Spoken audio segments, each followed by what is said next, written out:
This is my creativity. একটা এরকম আঠার মতো নিয়েছি, এটা আঙুলে আটকাতে হবে। আচ্ছা, করে যাতে বেরোতে পারে, হালকা হালকা করে লাগাতে হবে যাতে বেরোতে পারে। তো হয়ে গেছে, এবার আস্তে আস্তে বের বের করি। এইবার আস্তে আস্তে বের করব। দেখুন, এই যে আস্তে আস্তে, কোনো তাড়াহুড়ো নেই, আস্তে আস্তে আস্তে আস্তে হয়ে গেছে, বেরিয়ে গেল। এইটা আছে, এইটা আবার এর উপরে লাগাবো লাগাবো দেখুন, দেখছেন, আস্তে করে লাগাবো আমি। এই যেটা হয়ে গেল, ঠিক আছে। এইবারে একটা নিচ্ছি, এই যে এই জিনিসটা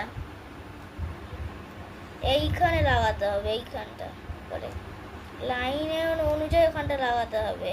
তারপর এইখানে এই যে এই যে লাইনটা দেখতে পাচ্ছেন, লাল না লাল লাইনটা এইখানে বসবে, আর আগে যাবে না। এই যে হয়ে গেল। এইবারে এইটা এইটা নিয়ে পেছন দিকটাকে করে দিতে হবে। রেডি,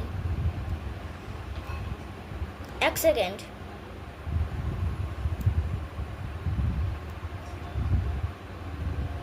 তারপর এখান দিয়ে একটু কেটে নিতে হবে।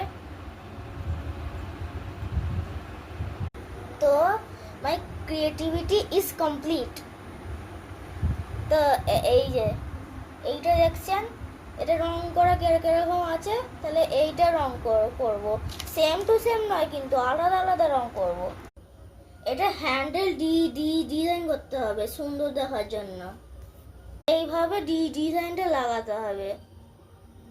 দেখাচ্ছে, দুটো বাকেট রেডি, দেখতেই পাচ্ছেন দুটো বাকেট।